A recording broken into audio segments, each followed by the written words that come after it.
A Thaís Freitas está aqui do meu lado no estúdio da Rádio Bandeirantes, também com destaque na abertura do Jornal Gente de hoje. Tudo bem, Thaís? Bom dia para você. Bom dia, Pedro Campos, a todos que estão conosco. E eu sigo aqui nessa novela da reoneração da folha de pagamentos. Por quê? Porque ontem o capítulo que aconteceu sobre esse assunto deixou claro que nada está claro. Para onde a gente vai seguir? Qual vai ser a decisão do presidente do Senado? Por enquanto, a gente não consegue contar para o ouvinte da Rádio Bandeirantes, para o assinante do Band News TV. Ontem houve uma reunião, uma micro-reunião, digamos, entre líderes do Senado, convocada pelo presidente do Senado. Nem todos foram, época de férias, enfim, para discutir o assunto. Durante essa reunião, foi colocada a reivindicação, o pedido de entidades que representam os setores afetados pela volta dos impostos a partir de abril, dizendo o seguinte: presidente do Senado, por favor, devolva essa medida provisória para o Poder Executivo, nem coloque ela em tramitação. Mas o presidente do Senado, Rodrigo Pacheco, disse que a decisão sobre devolver ou não a medida provisória será tomada depois de uma conversa dele com o ministro da Fazenda, Fernando Haddad. Vamos ouvir.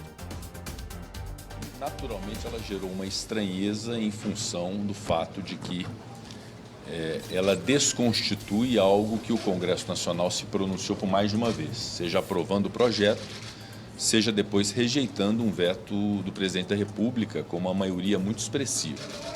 Então, essa estranheza, obviamente, ela existe. Há uma percepção do Colégio de Líderes do Senado de que há um vício na MP. Então, a decisão da presidência do Congresso relativamente a isso é uma decisão que será tomada. Não tomarei uma decisão de devolução integral ou de devolução parcial sem conversar com o ministro Fernando Haddad. Acho que é muito importante haver esse diálogo entre o Legislativo e o Executivo, porque todos nós, Legislativo e Executivo, queremos dar a sustentação fiscal para aquilo que nós abraçamos, que foi a busca do déficit zero. Uma arrecadação que seja compatível com os gastos que nós temos para poder ter o déficit zero. Então, nós temos que ter compromisso, não é com um problema. Seria muito cômodo simplesmente devolver sem encontrar uma solução. Bem, para bom entendedor, meia palavra basta, né? O presidente do Senado já deixou claro que não tem vontade de devolver a medida provisória ao Poder Executivo e que esse prazo até abril, com a situação atual, porque a MP começa a ter efeitos sobre a folha de pagamentos em abril, é um prazo que vai permitir algum tipo de negociação. O senador Efraim Filho, que foi o autor da lei que prorroga a desoneração da folha de pagamentos, defende que a medida provisória seja devolvida. Afinal, ela anula uma lei que havia acabado de ser aprovada pelo Congresso Nacional. O senador Efraim Filho foi entrevistado no Band News TV logo após a reunião no Senado.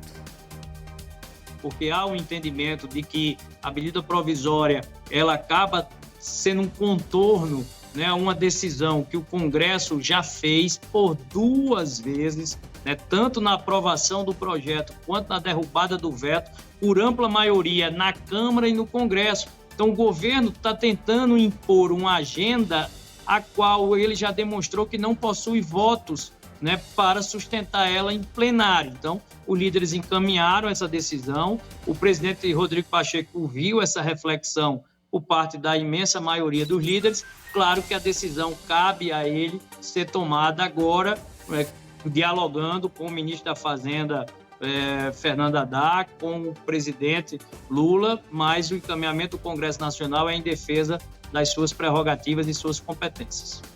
E aí fica a pergunta, não é? O que é que vem agora? Qual é o próximo passo? Nesse momento ele ainda não está claro. E tem uma questão interessante dentro de todo esse imbróglio. Basicamente a gente está discutindo aqui o quê?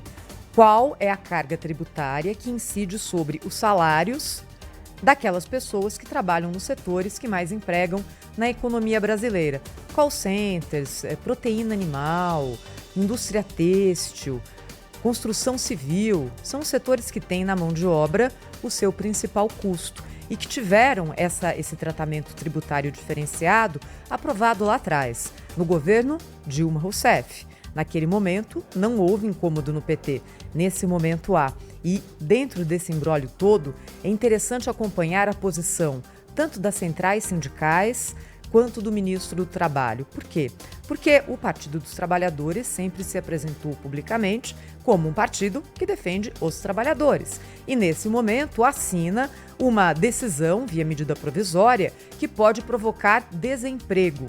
E aí o que dizem? Centrais sindicais. Olha, vamos negociar.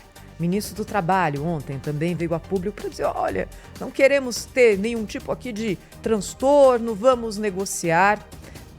Se o governo quisesse, de fato, negociar, poderia ter feito isso durante a longa tramitação desse projeto na Câmara e no Senado. Ele foi votado e aprovado nas duas casas e isso demorou meses. Nada aconteceu. O projeto foi vetado pelo presidente da República, o veto foi derrubado pelo Congresso Nacional.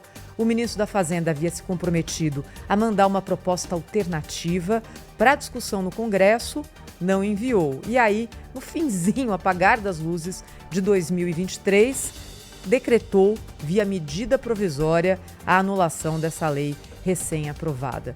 O que é que vem por aí? Quando a gente fala de insegurança jurídica no Brasil, eu não consigo pensar num exemplo mais claro do que esse, que agora envolve a folha de pagamento dos maiores empregadores.